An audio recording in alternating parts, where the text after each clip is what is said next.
wrestling buddies want to be your buddy. What's going on? Hey, buddy. Buddy!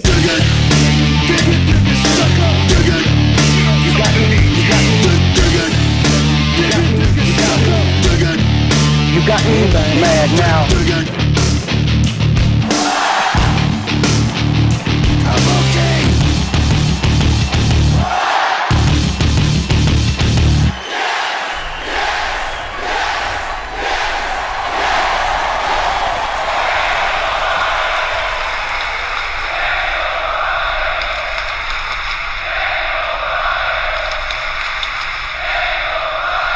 It's always beautiful to hear that, and how amazing was it to see the tribute that those fans paid, and all fans across the country and across the world paid to Daniel Bryan. Hashtag thank you, Daniel Bryan, and thank you, everyone watching on AfterBuzz TV, or if you're listening on iTunes or Podcast One. Welcome to the Slamcast, y'all. We have a jam-packed show, and yes, we're going to talk plenty about Daniel Bryan, but we got work to do. Yes, we do. We got a lot of people on the show today. We have the lovely Catrina coming up from Lucha Underground. We have one of our best friends on the show, Brennan Williams, who's training with Booker T down in Texas. He's going to be on the line in just a minute, literally. Let's get to the intros right now. We are at WrestlingBuds on Twitter. We are Facebook.com/WrestlingBuds. The man on the line right now, he is now the pride of Washington, D.C. He was just back in L.A., and he's going to be back soon enough. I'm not sure when. Hopefully, soon enough. March, April. We're going to WrestleMania. We don't know, but find him on Twitter at TheWalkingDale. You know he's Dale Rutledge. Oh,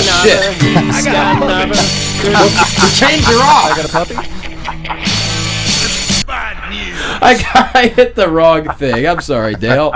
I'll do it again. I'll be playing the role of Cotton Harbor for today, so expect a lot of I got a puppy.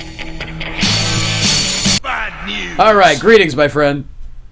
Hey, there it is. There you are. You know what? We might actually have to change that song anyways because Whiskey just celebrated his 2-year-old birthday, so he is not a puppy or a puppet. No, he's anymore. a teenager in dog years. Exactly.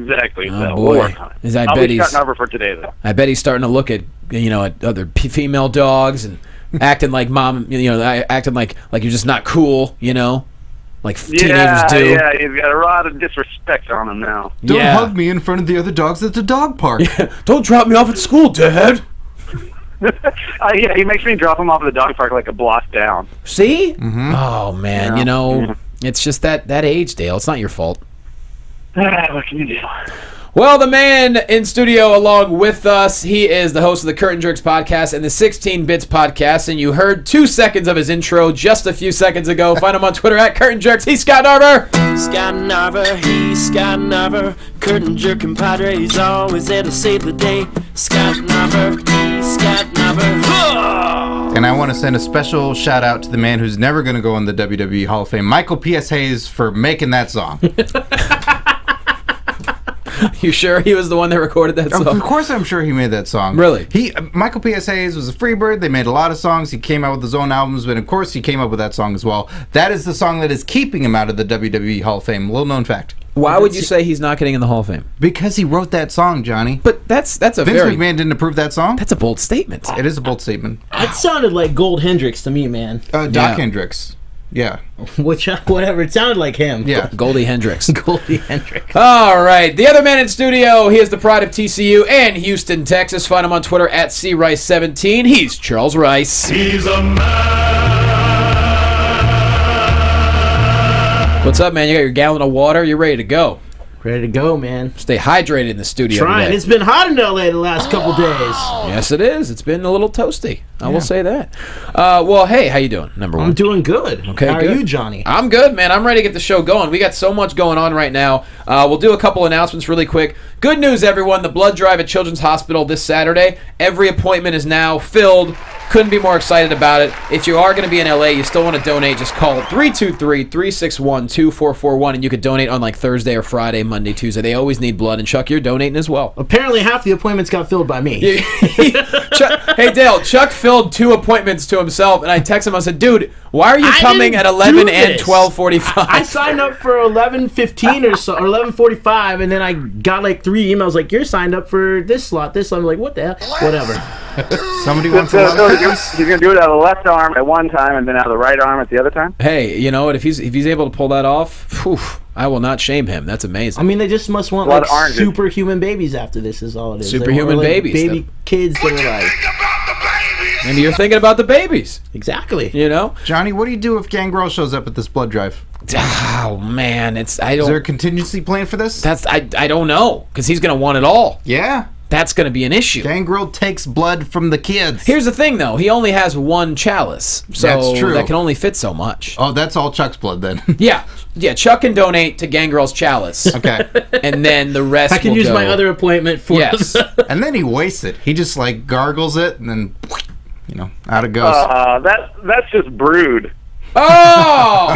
Ah! Oh, the boogeyman loves that one, Dale. The boogeyman's into that joke. Oh boy. Yeah, he's the punny man. Thanks, Boogie. Oh boy. So, anyways, if you would like one of our T-shirts, which we have right here, we have 4 of them. Go to ProWrestlingTees.com/Wrestling Compadres and pick one up and support the cause. But with that said, the first of our special guests is on the line with us right now. He is a former NFL offensive lineman, and for the past number of months, he's been training at the Reality of Wrestling Training Center with the Booker T 5X on the Twitter, otherwise known as the 5-time champion Booker T, and he's a very, very good friend of ours. Find him on Twitter at Great Black Otaku. He's Brennan Williams. What's up, my friend? Oh, man, I've been holding my breath this entire time so that I wouldn't make any noise. Dude, that's okay, though, because it builds up your endurance if you hold your breath. Yeah, no, I need it. So I actually appreciate this cardio session that you guys are helping me out with right now. See? That's Navy SEAL training right there. That's what it is. They wait for intros. You're So they just hold their breath. Now you could be a frogman. We're teaching you things that Booker never could. So, speaking of which, how has it been going? Give us some details. Last time we spoke, you had just started training, and here you are today. So, Yeah, it's been great. I know every wrestling move now. So I'm pretty much, a professional wrestler. I had my first match on last Saturday at the grand opening of the Gold's Gym Arena. How'd it go, man? The first match. Walk us through that. and how was the arena and everything? Oh, the new arena is fantastic. I don't think there's anything like it anywhere else save for like NXT and the Performance Center. Whoa. Yeah, it's it used to be like a department store or something, cleaned it all out. It was a lot of work for the past couple of months, just getting it, ship shape. But we did it. The fire marshal cleared us. That's why we actually had to push the event back a little bit because the bathrooms weren't ready. Oh boy. But everything's great. The building looks great. Once the taping that we did on Saturday gets on TV, I think everybody's going to be able to see it. It looks awesome. And I imagine, were you guys able? Did you post pictures and everything from the event, or are you waiting till it actually goes on TV? I posted a bunch of stuff from the event. I might get in trouble for it, but Okay. Yeah, I liked the face paint, man. That was pretty cool. What was your inspiration on that? Kabuki. Nice. Brennan knows. He listens to the show on the treadmill. But really, man, I want to know how the first match went. Like, what was going through your mind? Like walk us through when you came out on that ramp till the end of the match. Just the thought process. I wasn't super nervous until maybe a second before I got out there, and I was right about to walk through that curtain. But once I got out there, I'd been working hard, so I knew what I was doing, and said the guy who I was going against took great care of me and, made sure I didn't mess up. And the match ended up really good, from what I'm hearing. It was short. It was like 4 or 5 minutes. It felt like it was all of 20 seconds when I was out there, and by the time I got back, I was heart racing. It was nuts, but it was awesome. I can't wait to do it again. Bro, I'm looking at your media on Twitter right now. Holy, yo, you got abs again. Like, how did you get into shape so fast? It's crazy. I don't think I was ever supposed to be 300 plus pounds, so it came off pretty quickly. Wow, man, you were seriously in, because you were what, 320 at your peak playing weight, right? Something like that. 325, yeah. I think when I got down here, I think it was around 320 though. Yeah. And where you at now? Right down around 378. 278. Or not 378, 278. Sorry. Yeah, it's been so long that I've had to say 2. I forget. Wow, bro. What? And I'm looking at the picture before you hit the ring. You're right. The face paint and the robe, I guess we can call it. It's kimono. Kimono. Come on, Johnny. I don't know. I'm not. Johnny ain't been to Japan. You don't know. Yeah, I haven't been in Japan. He doesn't know. He doesn't know. Brennan, here's my question, Dude. man. So you've had your first match. Compare it to playing in an NFL game. Like, harder, easier, more mentally challenging. How would you describe that? Well, it was definitely shorter than an NFL game, but I think the weirdest thing about it, and what I've been telling people, is you like for a game, you get all hyped up, you warm up, and you go to the locker room and you get ready to go out and play for however long. But my match was second to last on the card. Right. So, I got warmed up, I did some exercises, I was feeling good, got changed, and then I'm just sitting there for a good hour and a half, and then, that's the weirdest thing. It's like if you were going to play a game and then you weren't going in until the fourth quarter. So, that adrenaline rush that I had initially, once I sat down, I was like, oh, I'm not going to be in for a while. I was getting sleepy. Wow. It was wild, but as soon as I got out there, it was crazy. What was your interaction with the crowd? Did you get a chance to enjoy that much, or were you too focused on the match? Did you get to interact with anybody? I did get to. I gave out a T-shirt. I got merch, and So- that's what a good baby face will do. Oh, Go you're out there and baby give out a facing. I didn't T-shirt, know. So I made sure to do that. So you're baby facing. Okay. So pause right there. Where can they get your merch? Yeah, exactly. But after I got into the ring, I swear I couldn't see anything beyond the ropes. It was, and part of it is because it's kind of dark in there outside of the lighting over the ring, but I couldn't see anything. So outside of that, I could hear a little, you could hear the crowd react to different strikes and stuff like that. So I knew they were into it, but outside of that, I couldn't see them. My family was there, couldn't see them. I saw a couple of signs when I first walked in, couldn't see them afterwards. Couldn't find the cameras to save my life.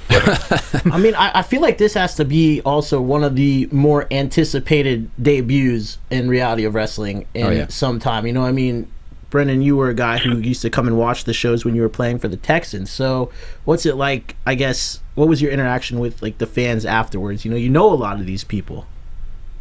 Yeah, it was awesome, especially since now we've got our own building. We don't have to, set up or take down the place before we go at night.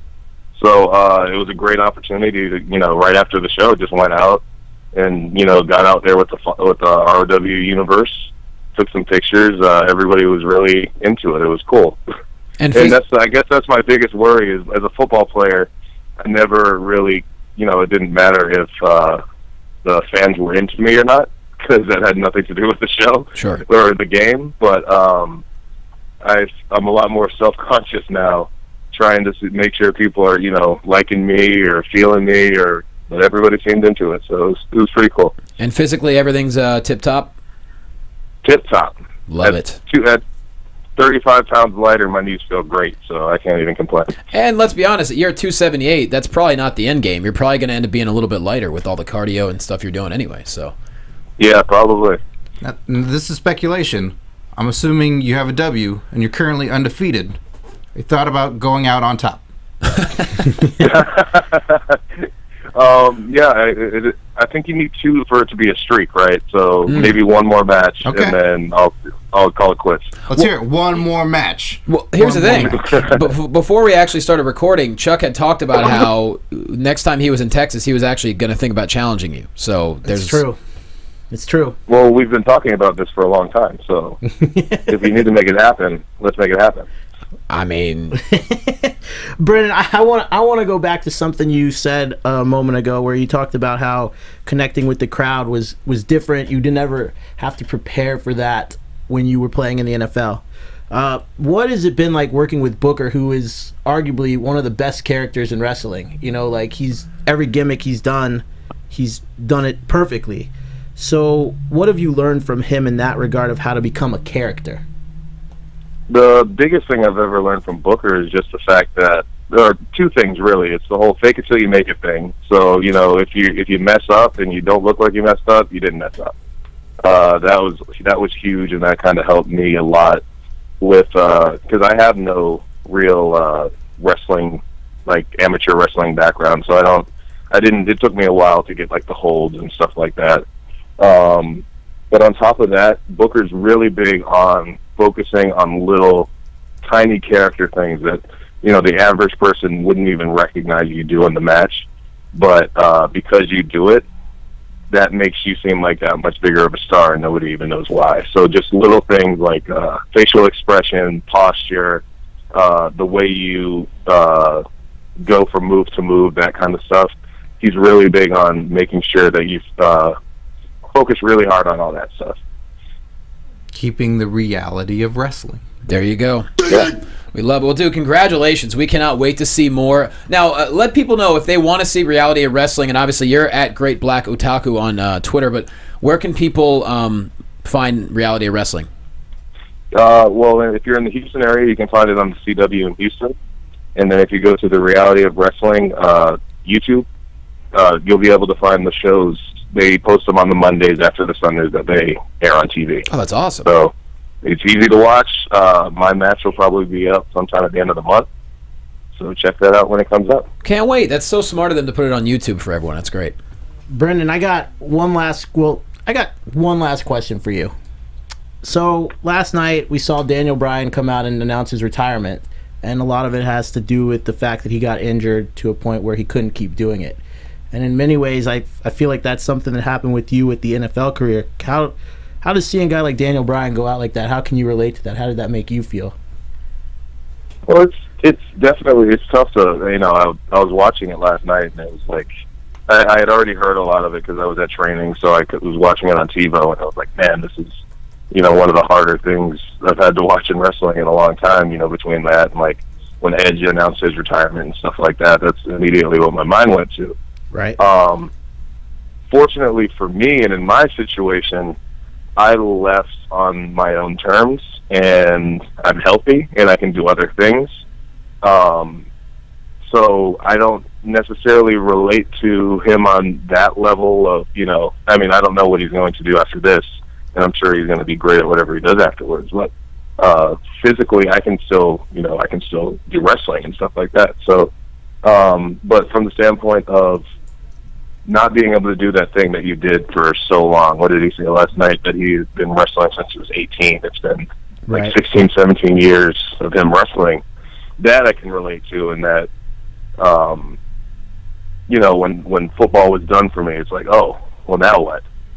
And fortunately, I had this wrestling thing that I'm very passionate about, if not more, you know, potentially more passionate about, to fall back on, and, you know, that gives me something to strive for, and I just hope that he has something like that so that you don't get hung up on the lack of the thing that you miss, you know? Absolutely. Yeah, I mean, I think he's the kind of guy that will definitely find plenty of things to do. I think they'll get involved in the community, and I think he'll use his social influence in a great way. And but yeah, once again, best of luck to you. We cannot wait to hear more, and obviously we're going to check in periodically with you and see where your travels take you. But Reality Wrestling on the CW in Texas, or go to YouTube every single week and check out Reality Wrestling, and you could watch this guy's match coming up pretty soon. He's at Great Black Otaku. He's Brennan Williams. Thanks, bro. Thank you, guys. See you soon. Talk to you soon, man. All right. So, everybody, let's get right into it. Actually, you know what? Let's do a couple news segments first. Not news segments. A couple news bits we got to talk about. Then we'll get into Daniel Bryan. Are you talking about the Slamcast news?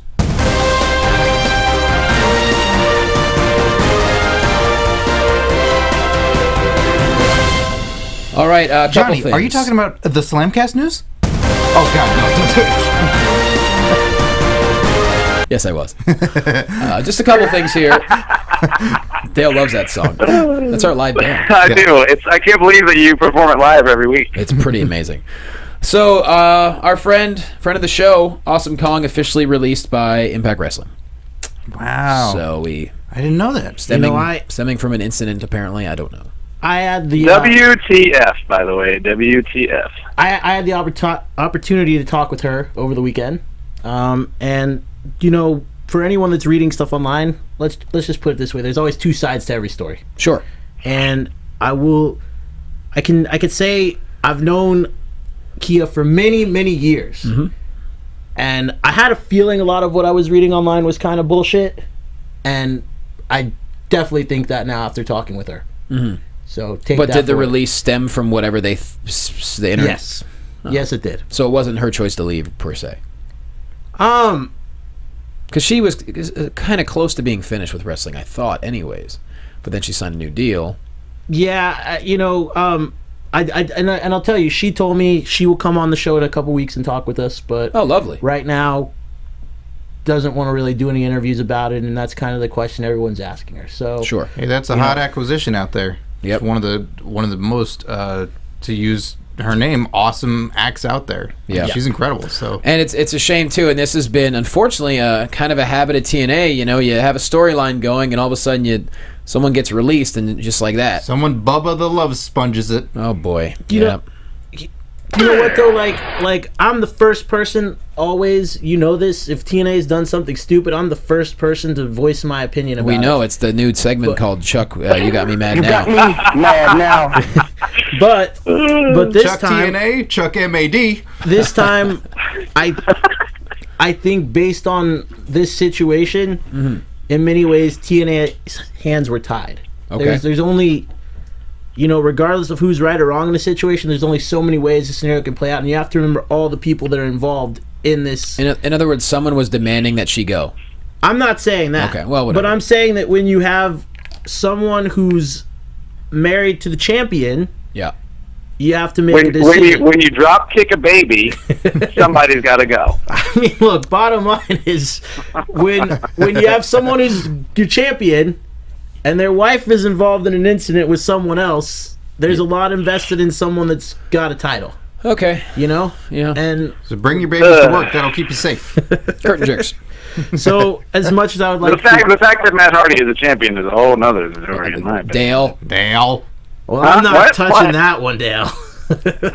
We'll get into that. Well, we will get into it. I think I like what he's been doing. But anyway, I'm on the same page, sir. Best of luck to Awesome Kong Kia Stevens. We wish her the best, and let's have her on the show in a couple weeks. And other bit of news, also a friend of the show, Christopher Daniels has signed an exclusive deal with Ring of Honor, joining Jay Lethal, Roddy Strong, the Briscoes, the Bucks, and Red Dragon as performers to have exclusive deals. Exclusive? Yeah, so he's not going to be doing any other indie stuff, I believe. Just straight up Ring of Honor now, it looks like. Good for him. He's deserving of something like that, He's an amazing performer. He's an amazing Sense performer. of humor on point. Funny, nice guy. Just a fan of wrestling and a fan of all things like wonderful nerddom, And like you talk about a comic guy who kept in shape.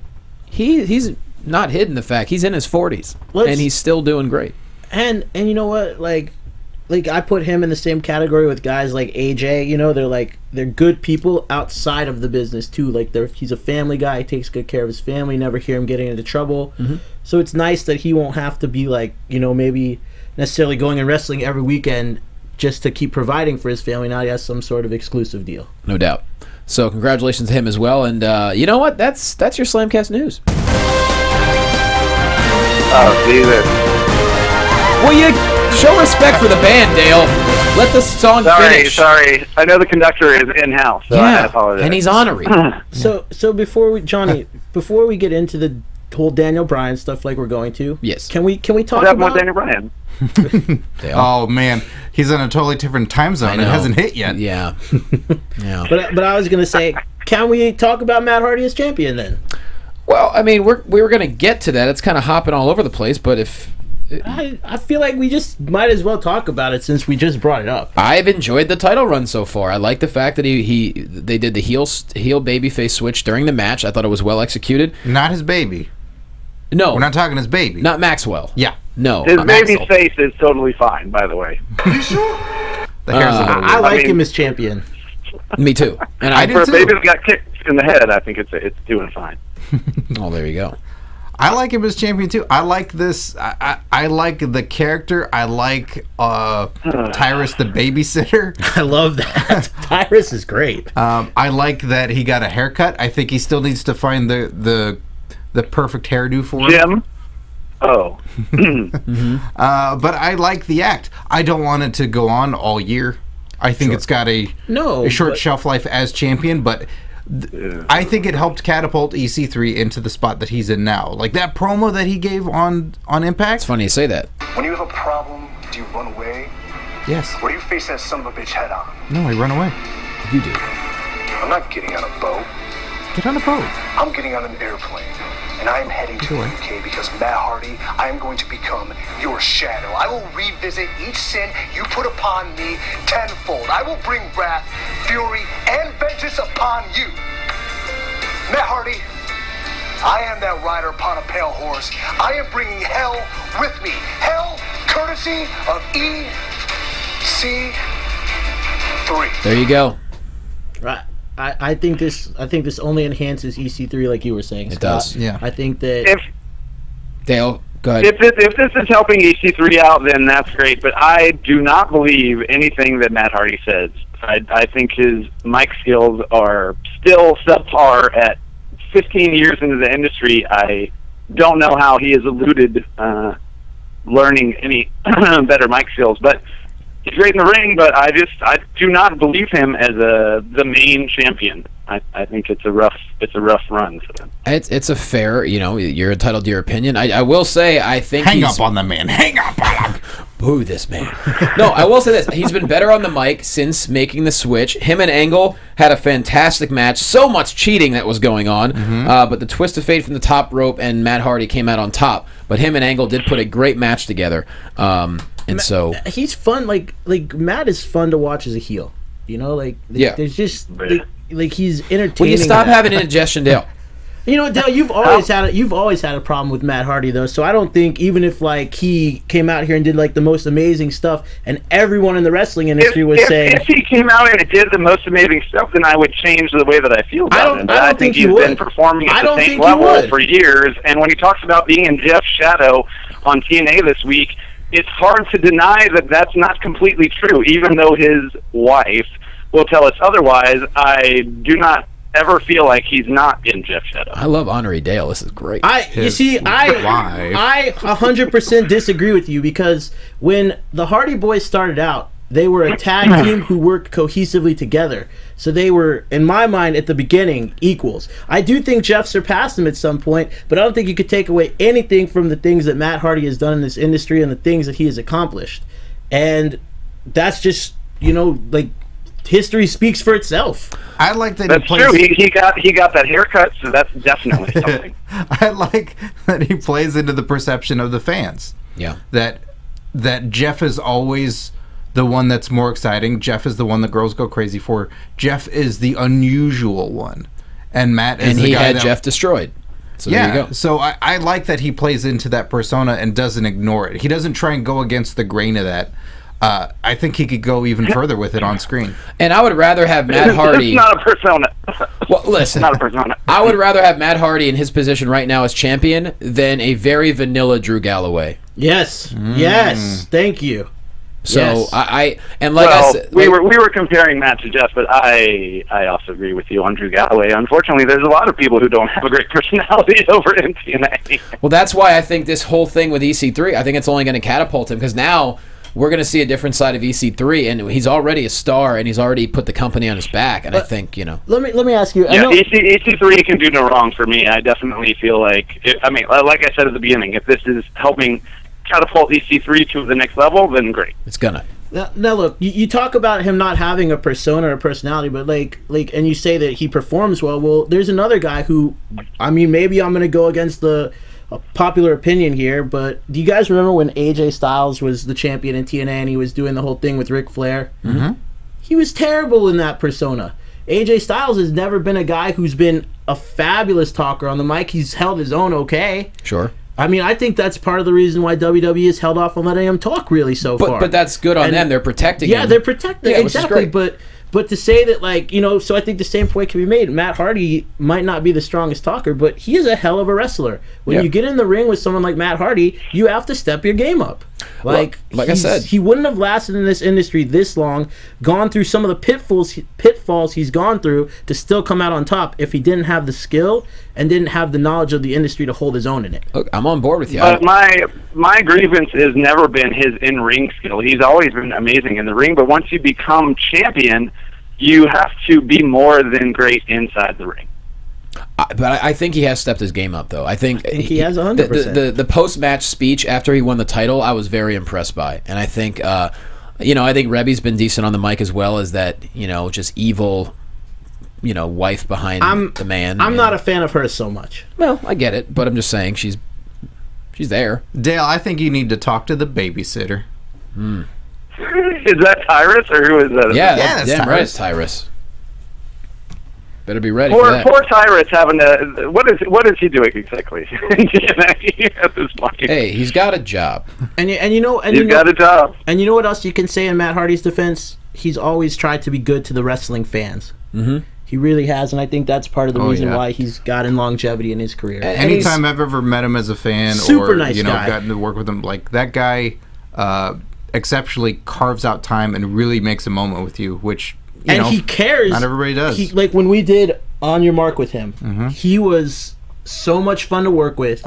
He really cared about what he was doing. He gave his input, not like some of the guys who just will come, not to disrespect any of the others because they're all great in their own way, but he actually wanted to make it personal and make it like, oh, what if we did this? What if we tried this? Yeah. And it showed he cared about what he's doing. That's pretty awesome. For sure. And, but that's not all on that show.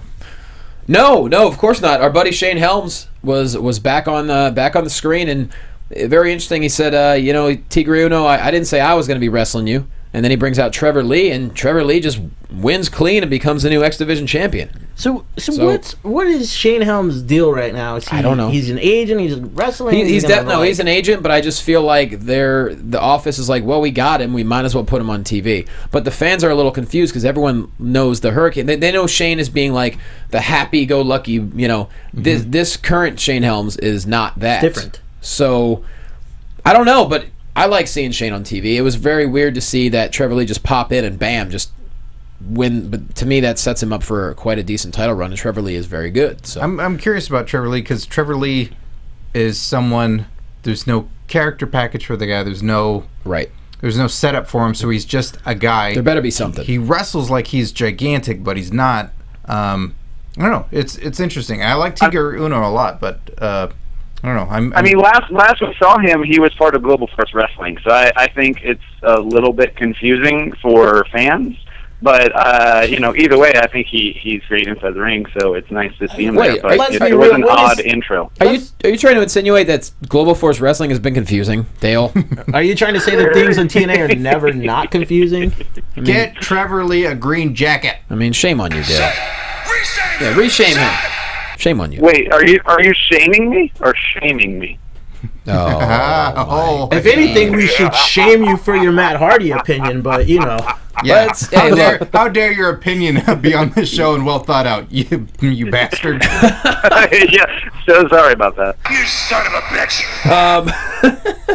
No, I love the opinion, Dale. It's nice to have contrasting opinions. We're going to keep watching, we're going to keep rooting, and we're going to hope that good things happen. Because maybe Matt Hardy's listening. He's like, I got to win Dale over. I want to have him on the show. I'd love to have him on the show. Dale's on the show every week. I'm not talking about Dale. Oh. Yeah, I want to have Matt. I want to have Matt on the show, but just let Dale do the interview. That's fine with me. See how that goes. Let's see how it goes. Brother. No, seriously, brother. Can you get this, brother? Willow? Dale is on fire right now. Just zinger after zinger. Man. Anyways, let's get into it right now. I want to play part of... Daniel Bryan had such a touching speech on Raw, and I just want to play a really amazing part of it right now for everybody, and then we'll go from there. That special moment that I had with my dad, I get to share this moment with my mom.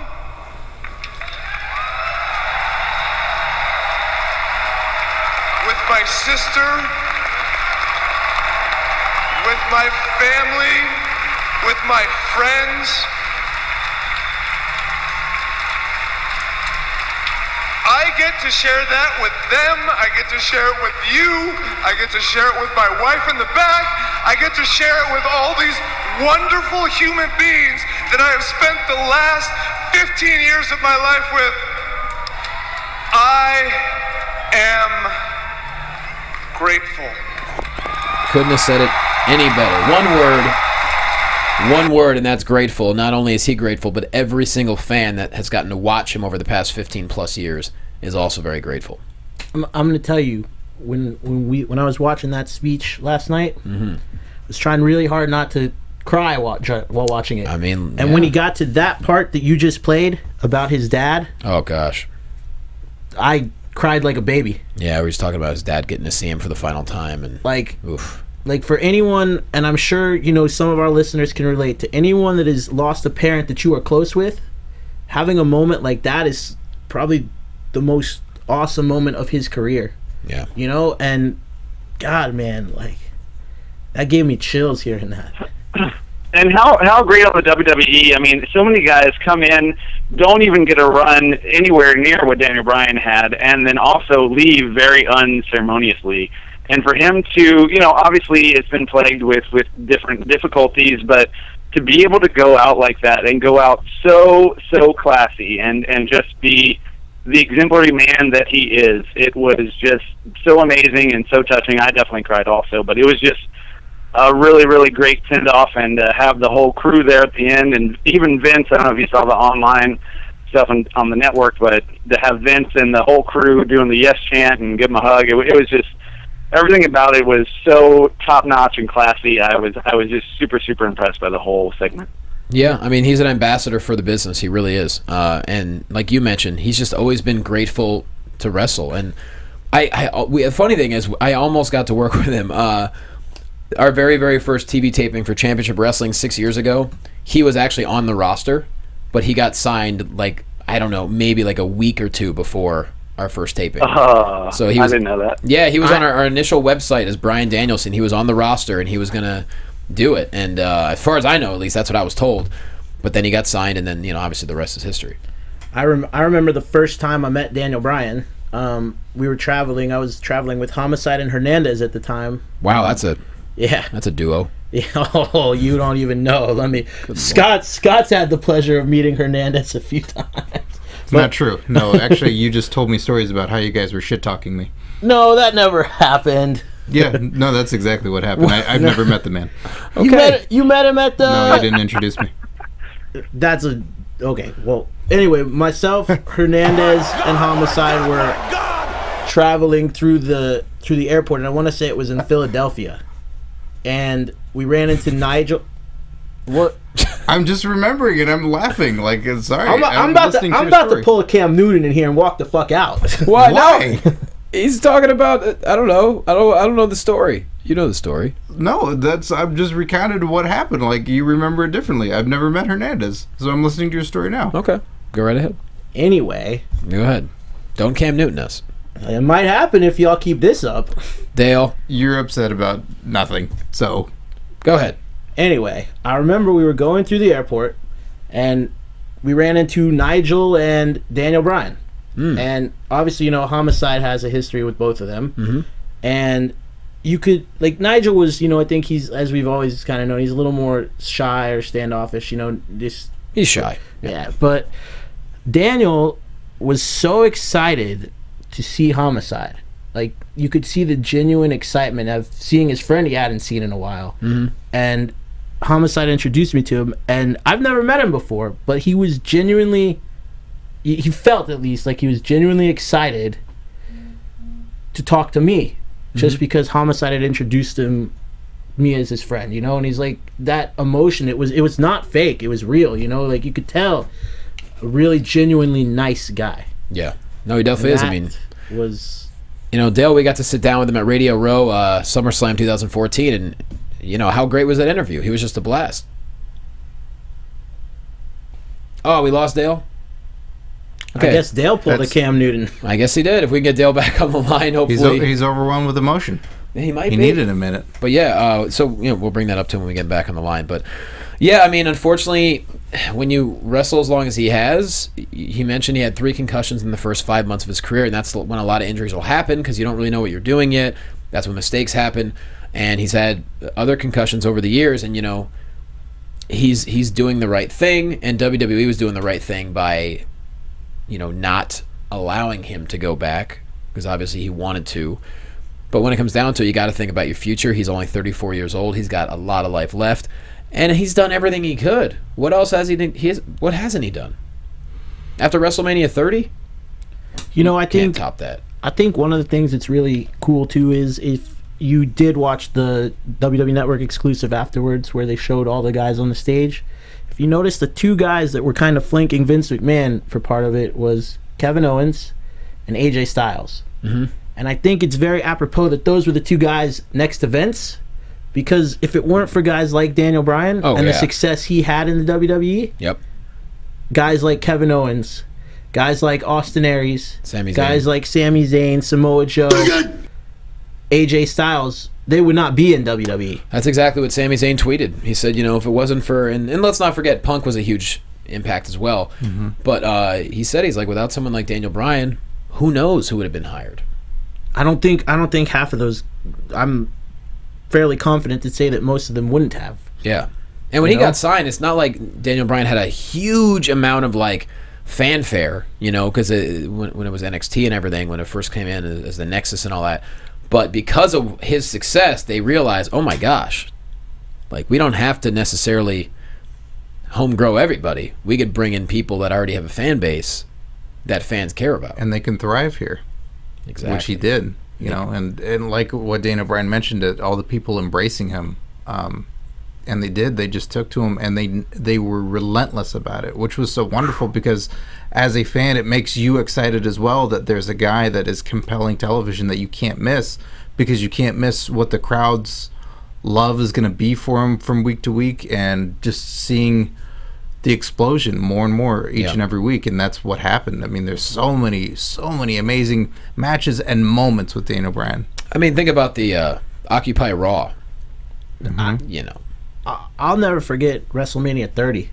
You know, like, and I think that moment is even so much more special now because we're in there. You can feel all this energy in the building. Oh yeah. Undertaker loses. All the energy is zapped out of the building. You're like, what the? You can literally feel it.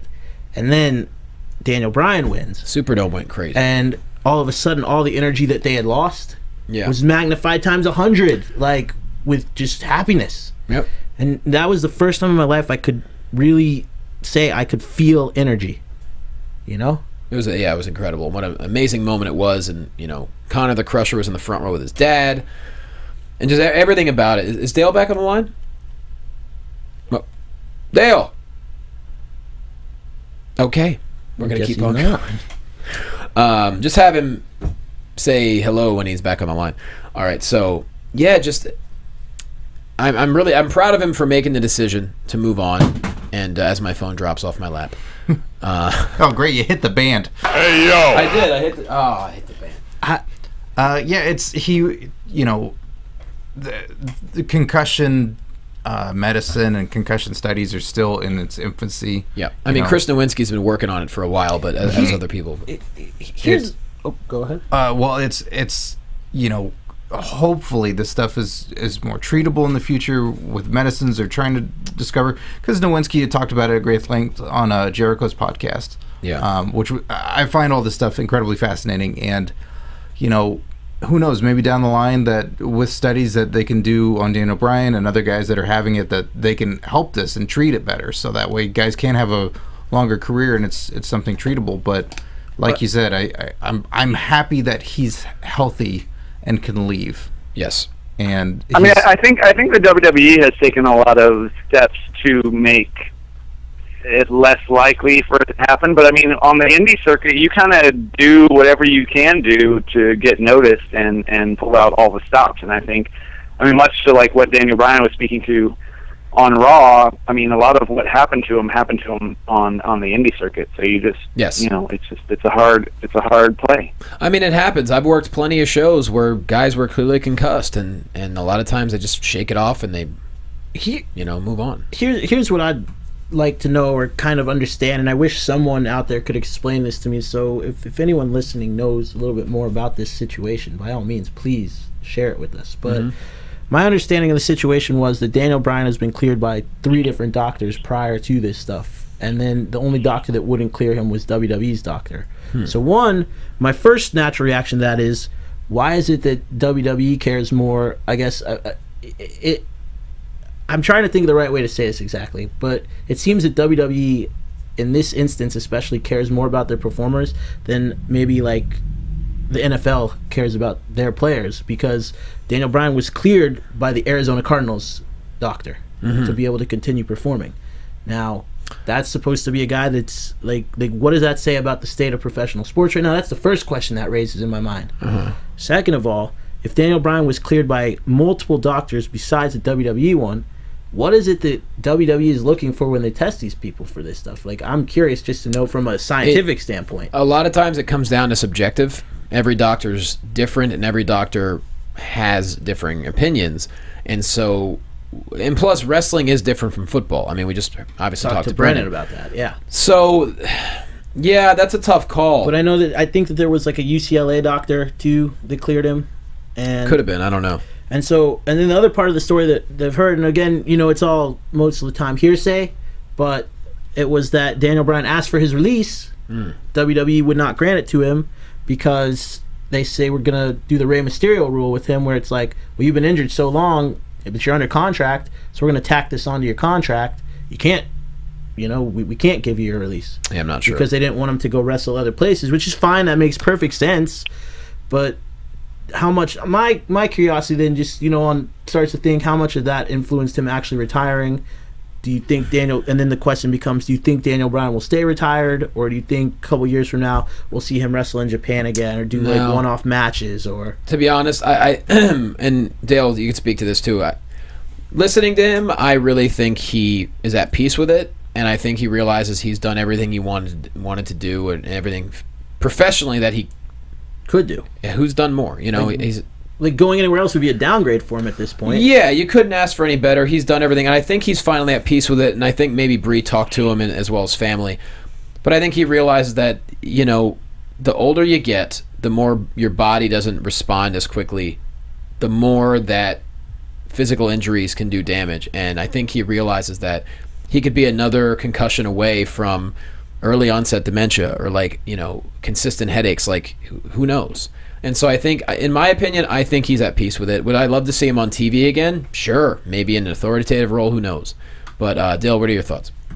Yeah, I think you could find him, special guest refereeing, or doing special spots, or accompanying people to the ring. I mean, I don't think that this is the end of him in the wrestling business. As we know, he loves this more than anything, like he's never have before, like he said. But I think that, I definitely don't see him going anywhere else, because, like you're saying, he came and accomplished all that he could here in the biggest place that he possibly could. So to go somewhere else just to earn some quick cash and put himself at risk, I don't think that's going to be worth it when, next life goals are, like he said, to have a family and to do other things. And, I mean, he has other interests. It's just hard to say goodbye to something that you've done for so long and have loved so deeply.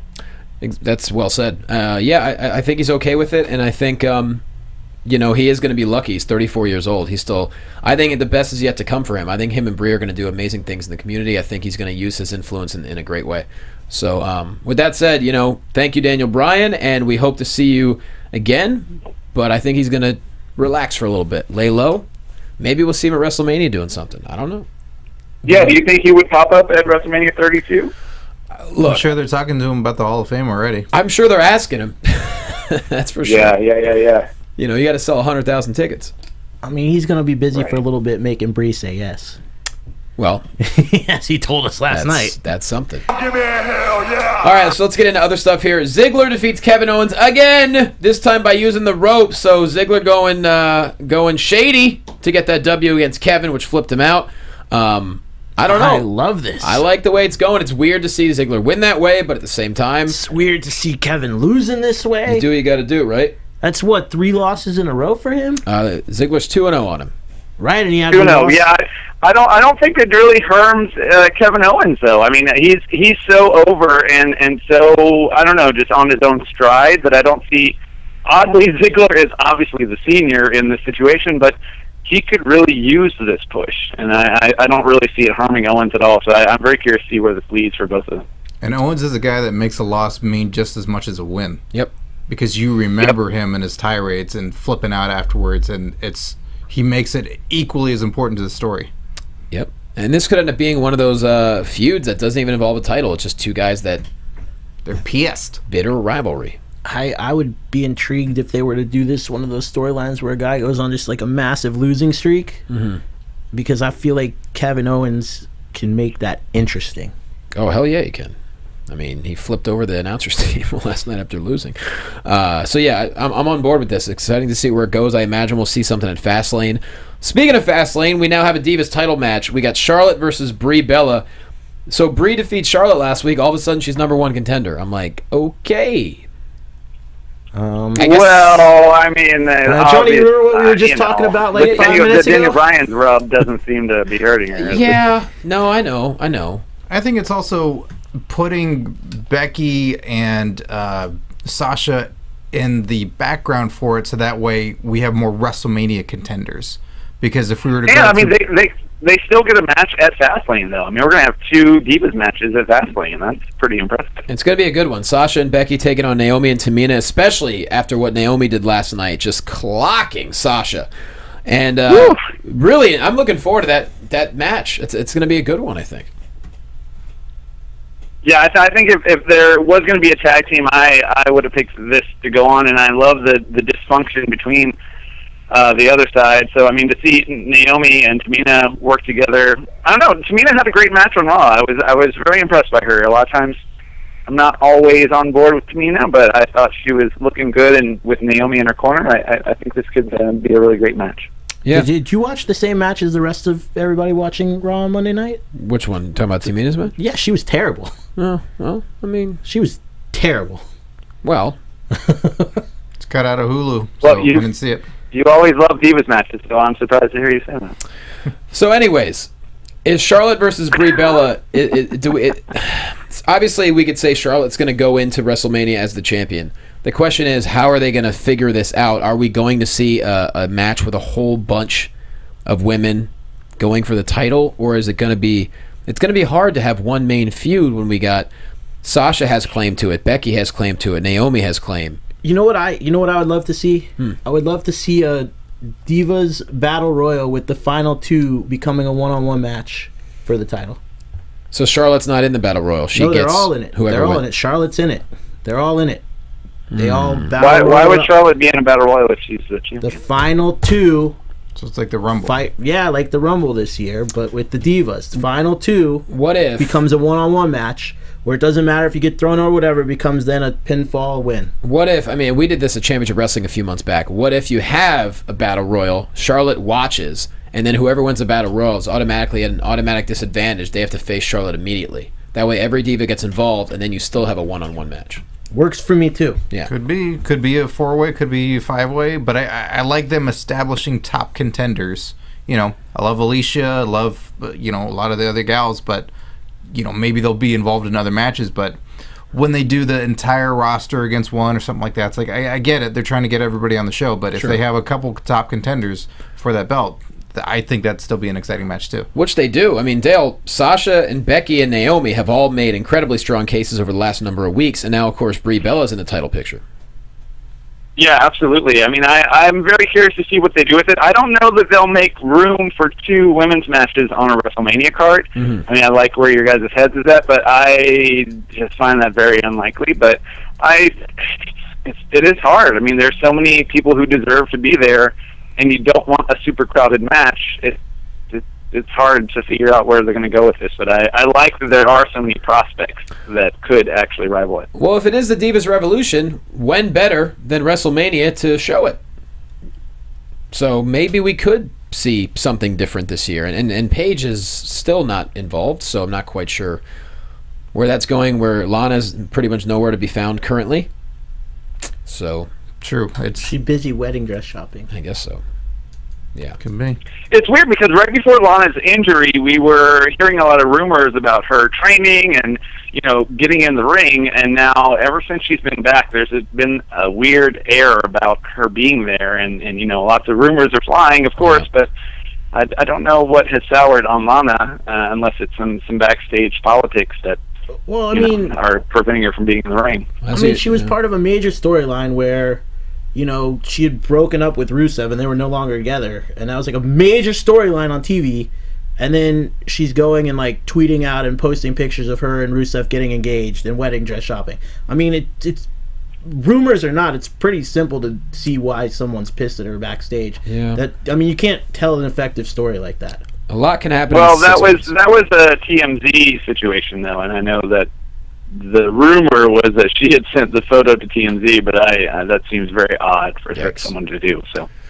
Yeah, a lot can happen in 6 months, and that's a good situation. Not a good situation. I mean, that's a good example of how things can change. I don't know. It's tough to see what's going to happen there.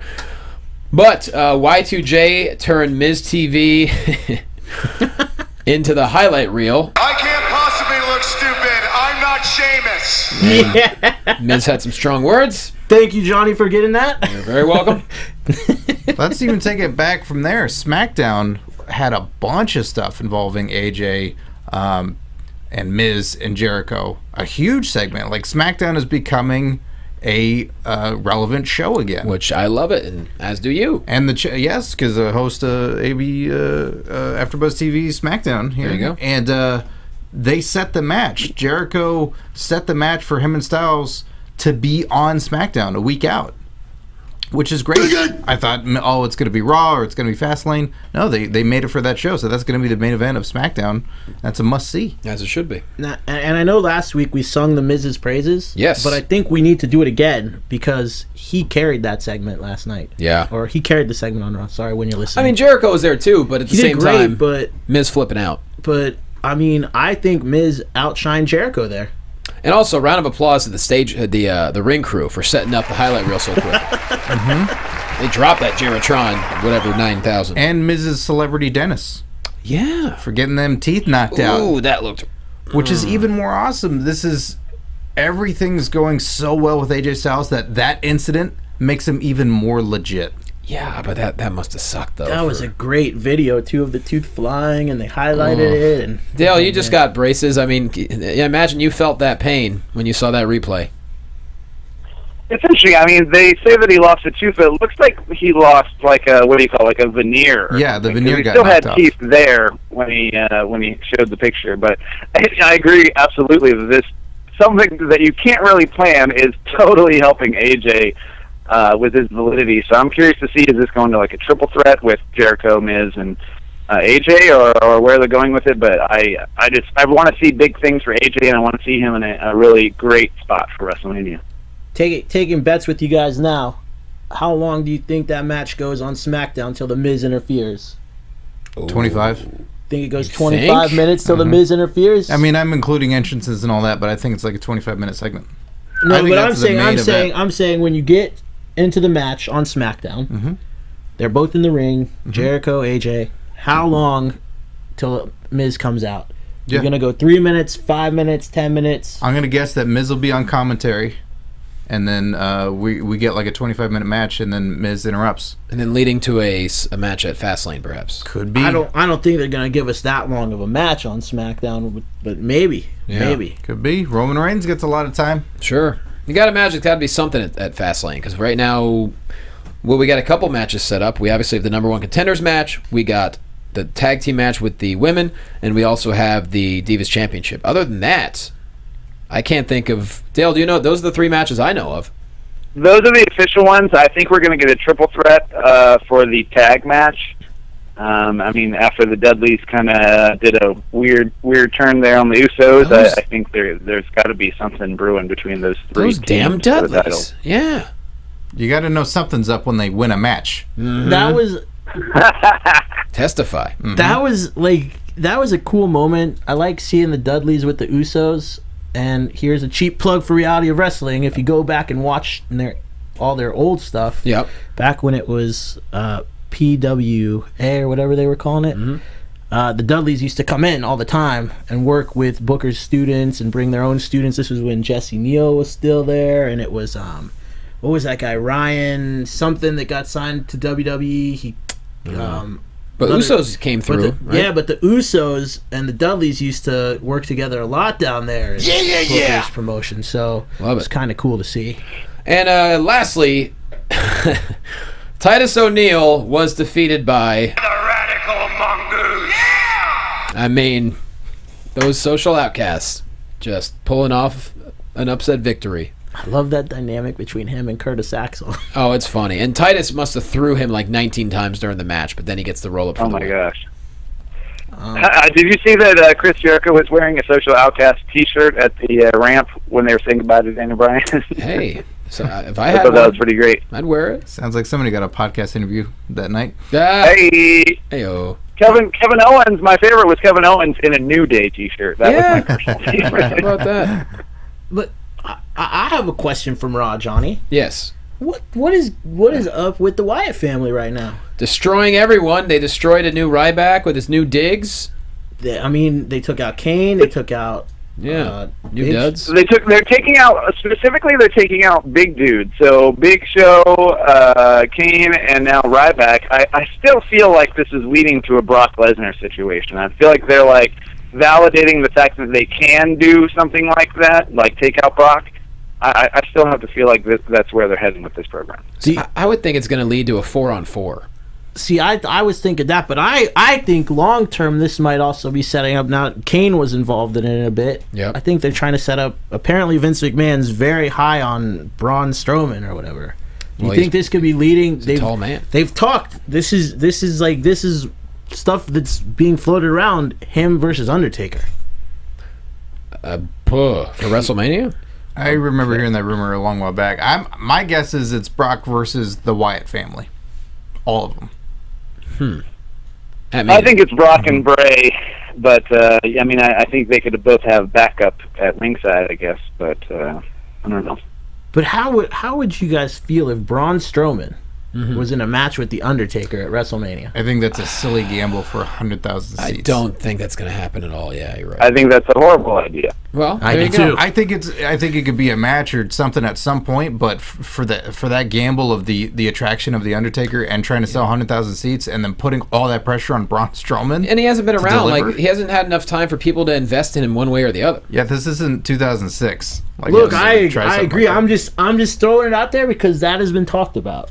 Yeah. I mean, at this point, it sounds like they're kind of grasping for straws for WrestleMania in a way too. So. Well, a lot of injuries, but we still got about 6 weeks or so to go, and either way, we're going to be Holy there. Crap. Right, it's coming up. I can't believe it's only 6 weeks away. That's crazy. I know, it's coming up really soon, and we're going to be there, and we're very excited for it. And that Radical Mongoose pulling off a win. Whatever Social Outcasts are doing, it's entertaining, and we'll see where it leads from there. Moving on, NXT, Finn Balor, Apollo Crews, fantastic match, clean win for Finn Balor. But you get these two in the ring, Dale, anytime, and you're good to go. What a great match. The only thing Apollo had a little segment backstage about proving himself, and he did lose this match, but I do think he proved himself to show how great he is in the ring, as he does every time out there. But to have such a great showing against Finn Balor, I really want to see what the thought is on Apollo Crews for heading into, TakeOver before WrestleMania, but I also am now very concerned with Finn Balor. I don't know how extensive that injury is on his foot, but I know that they filmed pretty much everything up until the actual TakeOver before WrestleMania, but I am very nervous about where Finn is in his health. Yeah, I'm not sure about the injury. I didn't get a chance to look into it. But yeah, all the tapings are done up until TakeOver, so if he is injured, he's got a good 6 weeks to rest.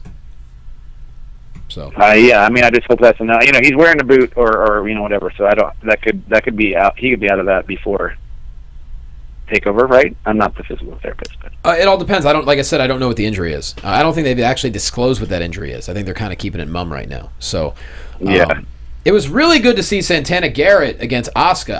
Asuka won, but Santana Garrett was aggressive. She was formerly I think she was Brittany in TNA. And now she's been over the indie scene, but she's really good, and it was great to see her get a shot against Asuka, and she had a great performance in defeat. She's someone I think would be a really good addition to the NXT roster. Yeah, more absolutely, and I think this showing for her really established her, because a lot of people have gone up against Asuka and just gotten their ass handed to them, basically. But this was actually, she had a lot of offense in this bout. I was very surprised with how much time they gave this match, and they both look strong coming out of it. And kudos to Asuka for obviously being on board with that, and whoever the agents were for that match putting it together. That tells me that they maybe have plans for Santana Garrett, that it's not just a one-off, because she's already kind of a put-together package. I mean, she's been doing it for a while. She's really strong in the ring. She's good at what she does, and she clearly can get in with the ring, in the ring with someone like Asuka and handle herself. Yeah. So she would be a really fun addition, I think. Now it's just the enhancement to what she already has, which is what the WWE does best. Yep, and she was good on the mic. She played like kind of at one point she was playing kind of like a psychotic character in TNA, and she was really good at it. So I really hope that they can. You calling all girls psychotic, Johnny? That's a strong statement. It was her character, sir. Oh, okay. Sir. It was her character, all sir. right. Okay.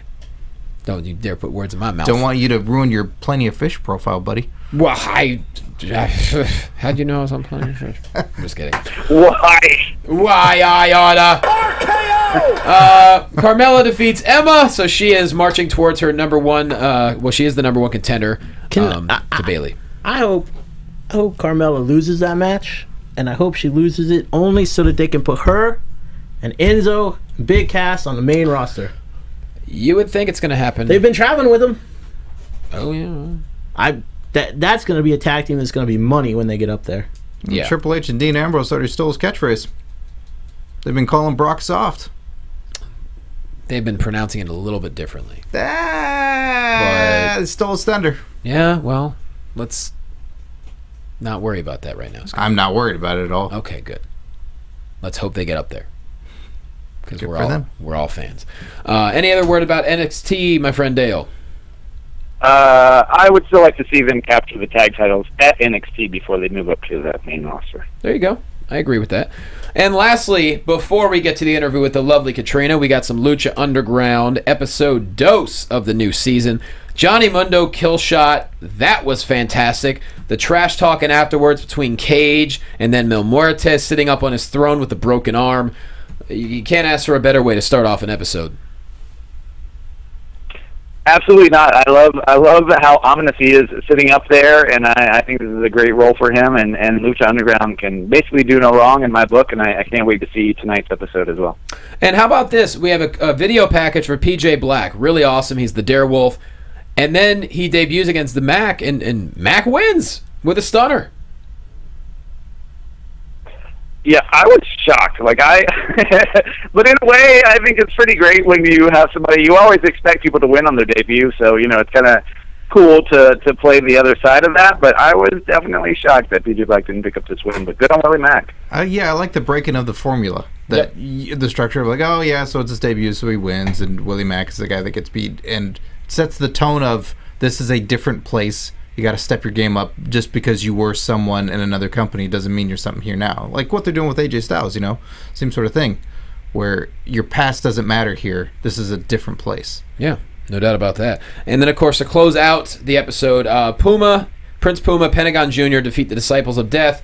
But then we see a glimpse of Rey Mysterio to close out the show, and that's how Rey Mysterio got introduced to the audience who maybe didn't know that he was going to be on the show.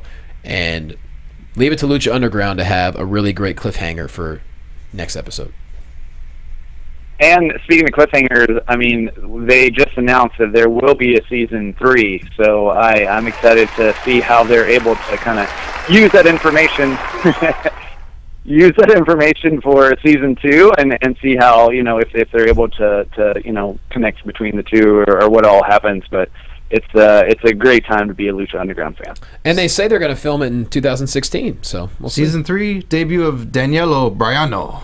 Oh boy, you're really just you're grasping at straws on that. I sure am. Buddy. Yes, that's not a big straw you're grabbing at. You're like that's the chances of that happening.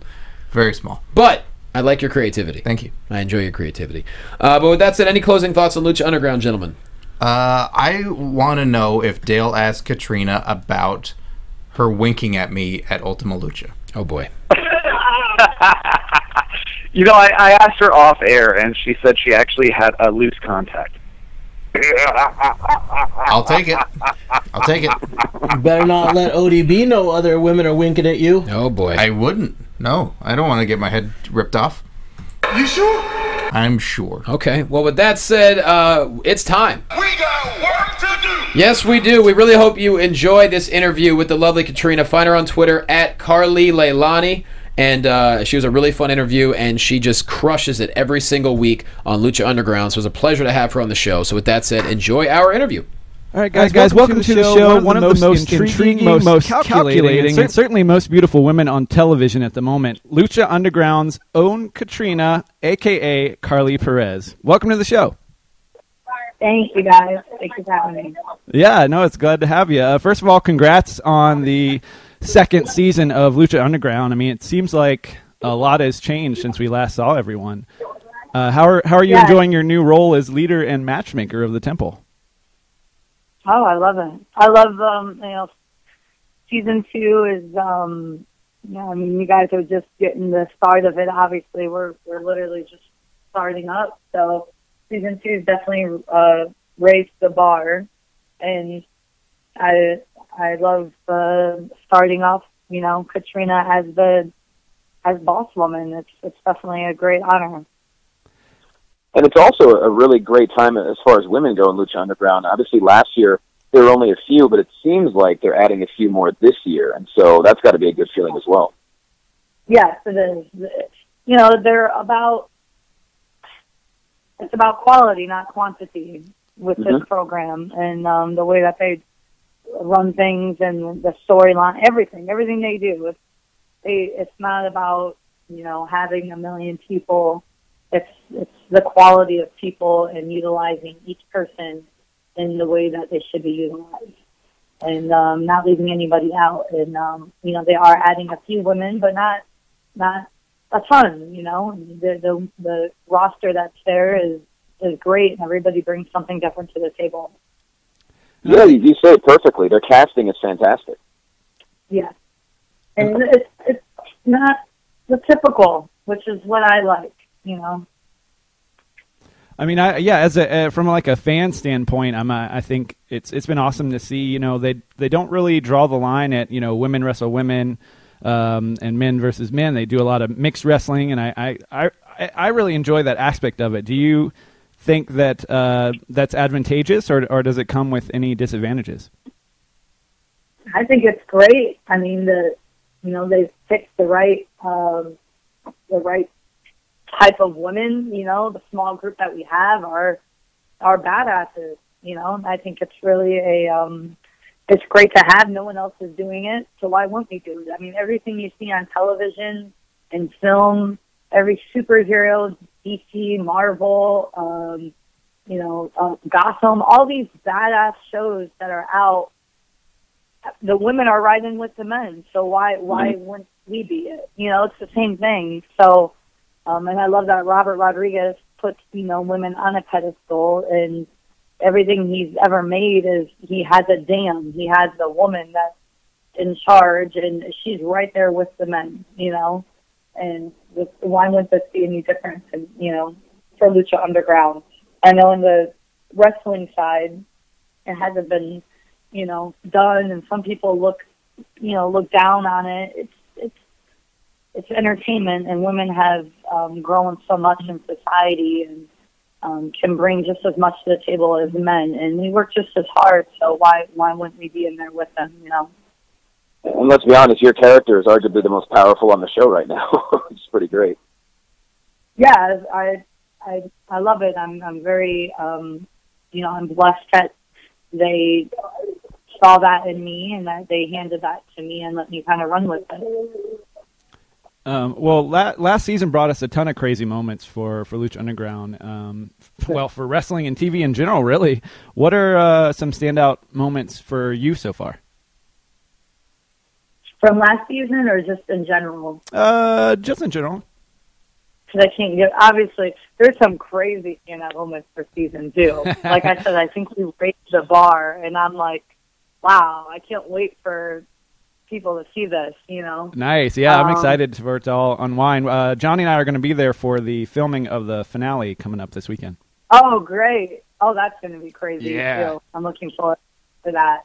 But there's definitely been some amazing storytelling, some amazing characters, and, it's what's really been cool to see is just the cult following is growing so quickly for the show, and just after one season, that's such a test, that first time for any TV show, season 1 throwing it out there, seeing who bites, seeing what happens, and so many people just, even though only few could watch, being the network, but as it's growing more and more, and they're evolving into, bigger networks and bigger things are on the line, but the people who did watch just, stuck to us like glue, and it just helped grow.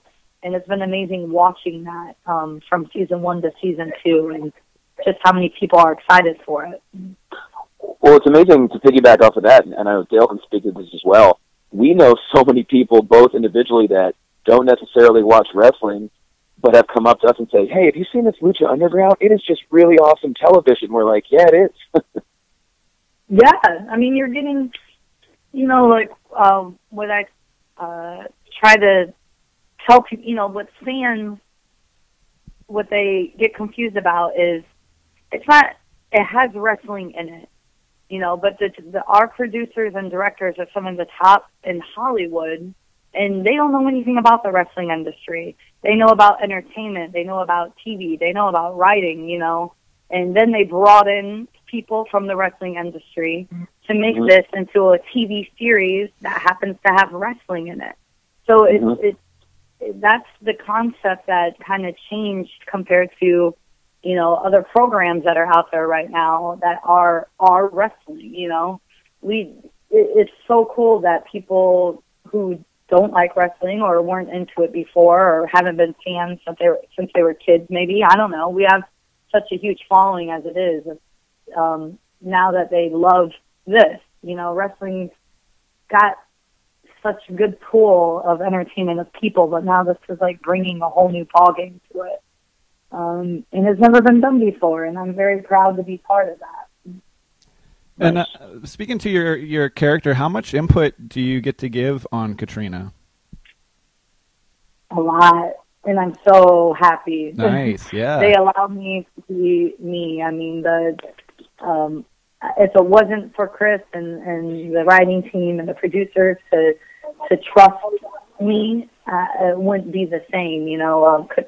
The Rock, the Look of Death, these were all my inputs. The new look for season 2 was my input, but they ran with it. But they allowed me to do it. If they didn't try to keep me down, and that takes trust on both ends. So a lot of it, in my mind, is who knows your character better, what you can bring to the table than you. And that's what Chris Joseph understands as well. And he, him and everybody else just say, hey, this is kind of what we're looking for. Do it. Run with it, put your take on it, put your twist on it. And so they've allowed that to happen. And I'm glad the ideas work, because the more they work, the more they trust me. So when you were brought in then, it wasn't necessarily that you didn't audition for this specific character. They had you in mind. They brought you in and they built the character kind of around what you can do then? Yeah, pretty much. Wow. He first thought I could pull it off from the start, and I was like, okay, let's try this. They handed me a paragraph of what they kind of thought they wanted Catrina to be, the seductress, the evil. It was literally like a paragraph of the character description, and I'm like, okay, well, let's really take this to the edge here. Let's see what we can do. So then happens, that first week we sat down talking to the writers. I'm like, okay, well, what if I seduce, everybody kisses, what if we do the lick of death? What if I lick people? What if I lick my victims? And they're like, well, okay, well, let's try it. And we tried it for a dark match, and they loved it, and there's the lick of death. And then I felt like we should have like almost a kryptonite, for Mil Muertes. Me and Mil should be he was buried alive. So why don't we have something that he kept with him? And then there comes the stone, So the ideas just kept coming, and it just kind of packaged into what Catrina is now. And I'd argue, and this is a huge compliment to you, that Catrina the character is probably the best fit for a Robert Rodriguez product in Lucha Underground? I hope so. That's kind of what I was thinking. Like, I'm a big fan of Robert Rodriguez. I always was, and then when they called me about this, I was all over it. And if you look at his past products and his films, and you're 100% right. That little flair and edginess, especially with the women. Like, it's not about the model beauty factor. It's about the raw sex appeal that kind of does something that no one else maybe has the balls to do. Kind of taking it right there to that point where, is this too much? Is this not too much? How far can we go with this? And that's kind of what I wanted to build her. I wanted them to be proud of that and look at Catrina and be like, okay, that would be something we would have written or we would have done on one of our films or Dusk Till Dawn and that's kind of where we went with it. Nice. No, I love this new role turn for you and just everything you did with Mil Muertes last season, but is there any chance that we'll get to see you wrestle more this season? I'm sure there's a little bit of a chance. But here's the thing, when it comes to the character aspect, they truly view me, like me and Cueto are the characters, for the show. So from what I know and understand, and I get it, is it's Catrina, somebody they don't want to overuse or put out there. They want to keep her a mystery. Gotcha. You know, and they don't want to just throw it out like that, and they want to use her the way that what she is really good at, and that's the character substance. So, obviously, we all know I came from the wrestling industry, in WWE, and I can be in the ring and I can work. But I'm happy that they're using me what I am passionate about as well, which is the acting and the character aspect of it.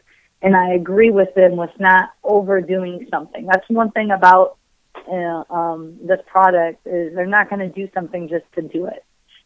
If I come out in the ring, it's going to be for a really good reason. Nice. And that's where it's different, this product, compared to other products. It's not like, people want to see it, so let's just do it. Like you said, quality over quantity. That's the way to do it. Yeah, it is the way to do it. It really is. And that's why, you guys, are fans, and we have a good fan base. And I'm a fan of it because it is the quality of it. We have a great small team of people, and they all are amazing and all bring good quality to the product. Speaking of that team, who is behind the camera, outside the ring? Who would you say the funniest people are to be around? Geez. We all crack each other up pretty well. I'm more like a guy's girl myself, so I always try to make that entertaining. Obviously, Stryker and Vampiro are hilarious. There you go. Yeah. I only can be in the room with them for so long before I'm spitting out my water. Let's see. Trying to think of somebody that you wouldn't even think, Well, the thing about Stryker, I know him, and he's a great guy, but he's so dry. I never know when he's kidding or when he's serious, and it's kind of I know. And I've been around him for so long too, just years now. And we had our time on NXT, back on NXT time, where it was just like such a love-hate relationship. Where I'm so direct, and I just want to lay it all out there, and he is so dry that it's like we'll just throw things at each other for an hour. And then it'll get perverted. it'll start like good PG, and then it's like all of a sudden, like, where did we turn this? What did we do to where other people are uncomfortable in the room? And then the Imperial, if he gets just even a hint of that, he'll jump right into the conversation. Chris DeJoseph is great. The writers are great to joke around with and be around. I always enjoy being around the Phoenix and Mills got a pretty dry sense of humor as well. Like we all do a pretty good job with each other backstage. Nice. So when you're not ruling the temple with an iron fist, then what keeps you busy? Well, we're in the very start of pilot season. Now, this is outside, obviously, the wrestling industry. Mm-hmm. I'm now signed with an agent in Los Angeles, Maverick, and my management company that runs me is in KPA Management in New York City. So they have now kept me extremely busy. I've been going out weekly now, all new pilot series. I just read for a new feature film that films in Canada. Nice. It's definitely picked up a ton after season 1, and it gives the casting directors a certain genre kind of character. I've read for Gotham twice, Orange is the New Black, Ray Don, and I'm ready. I'm pumped because now it's just like this numbers game of the perfect character like Catrina to be out there in another product. And now that they're putting me out there weekly, I'm just getting more and more ready for it. So that keeps me extremely busy. And it seems like there's a lot more television out there now that has more of like a darker sensibility, or at least takes itself seriously. Gotham is based off of comic books, but it's probably one of the darkest shows on TV right now. So it seems like a good time for you to be reaching out and finding some new roles too. Oh yeah, and I'm and the women on the Hollywood side for TV and film, and like you said, like the comic book stuff is so huge right now, and what better outlet from Lucha, the stuff that they see me do from Lucha to that. Yeah. Catrina's very much got that comic-esque to her, where you could really utilize it. Gotham, I read for, it was if you watch it, which I'm sure you guys do, it was the female, the villain's sister. Oh, and, okay. Yeah. Yeah. So I was up for that. Oh, that's awesome. She does a great job, and she pulled it off well. I'm happy that I was even up for it between me and her. And they keep coming back. Orange is the New Black came back twice, the badass Latin girl type. Nice. So it's just, as long as people are appreciating the work, and when I'm not working for Lucha, I'm studying my craft. I'm making myself better as a character, stronger as an actress. So it's just better for Lucha and better for future roles that are brought to me. So that's pretty much what I'm doing, And congrats on Maverick. They will definitely keep you busy out here, so way to go. Yeah, thank you so much. They're really great. I'm very happy with them as an agency. Like most people, I'm very lucky. I hear from my agent a couple times a week. We get calls every week now. I mean, most people don't get that, so I am blessed to even have the opportunity to be out there like that. Mm-hmm. I look at it too as females. The females coming from our industry, I'm surprised that more haven't really put themselves out there like that. I look at The Rock being the biggest one, and I'm like, The Rock can do it, we can do it. Exactly. Yeah, I mean, wrestling is so personality driven. It's like once you learn that skill of it, it seems like it's an easy transition. But it's all about right place, right time, and right role. Definitely, and just really putting, and people get, and it's great. It's the wrestling aspect is great, and it's very difficult and very hard. But I do feel like some people get so caught up in the wrestling aspect, they forget how important characters are in this business. And characters, can bring a lot to the table and can make fans invested. You can do so much in the ring, but if you really can bring something on the character side, and Dusty Rhodes taught me that. So I'm blessed to have been taught by him as well. Wow. He was my mentor, and we were very close, and I was heartbroken when he passed, but I take him with me. Oh yeah, that's what a legend to be taught by. That's incredible. Yeah. Well, congratulations on everything you've accomplished so far over there, and good luck to you on all your future adventures, and we really appreciate you talking with us today. Thank you guys so much. No problem. Take care. Take care. Bye. All right, thank you very much to the very lovely and intimidating Catrina from Lucha Underground. And Dale, that was she's a very interesting person. Yeah, I liked all the answers that she gave to her questions, and she's just a pretty cool chick. I look forward to the rest of the season and see what unravels for her. Yeah, I really dig how, she kind of took us through the audition process and how they took the character to like a whole different level than what they initially had planned. And that's someone really embracing what their role is, and she's essentially one of the biggest roles on the show. Yeah, absolutely. And how cool that she almost was on Gotham. Like, that would have been so rad. I love that show, so it would have been cool to see her on there, but hopefully there's some other gig that's kind of similar that she'll be getting. I mean, look, you show footage of those Lucha Underground vignettes, people are going to be impressed. She's already on a super cool show. That's true. That's It's an cooler than Gotham. Emmy-nominated show. Emmy-nominated show. Mm-hmm.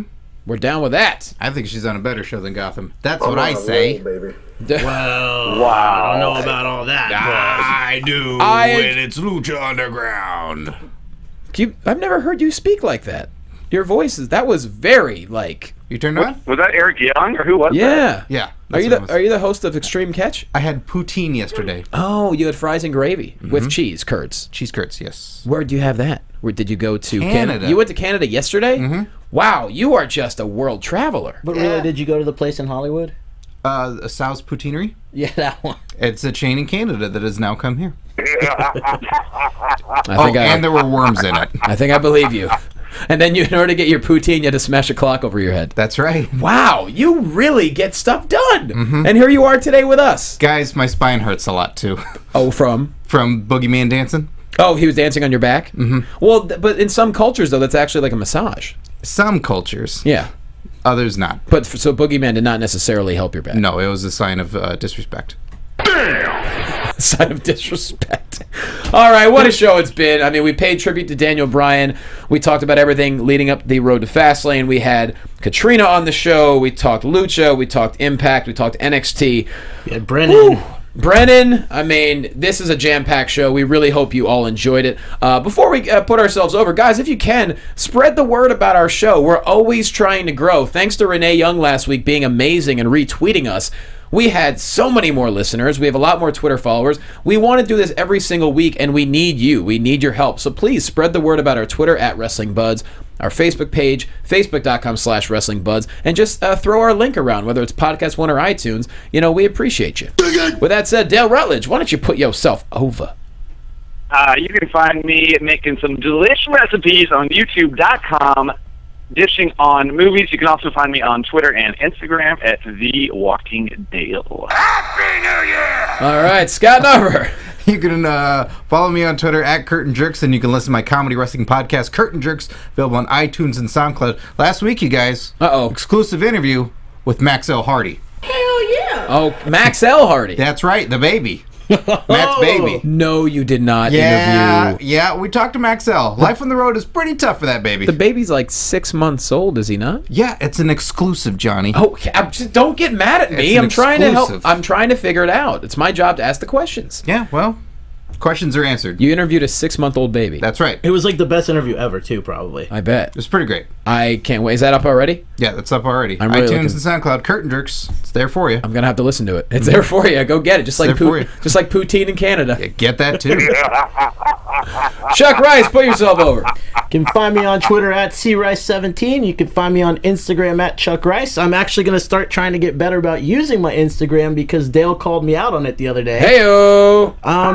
Also, really got 2 really awesome projects in the work that are kind of solidifying as of yesterday, and I'll be able to tell y'all more about those soon, but I think this audience especially will appreciate one of them. So basically, like, they're in the fridge, they're congealing. They're getting ready. They're like in that like prep mode. They're about to hit you all in the face real hard. You're making a volcano, and you got to go buy the baking soda. Yeah, it's like a school project, like a diorama. And lastly, you can find me this weekend at your blood drive. Yay!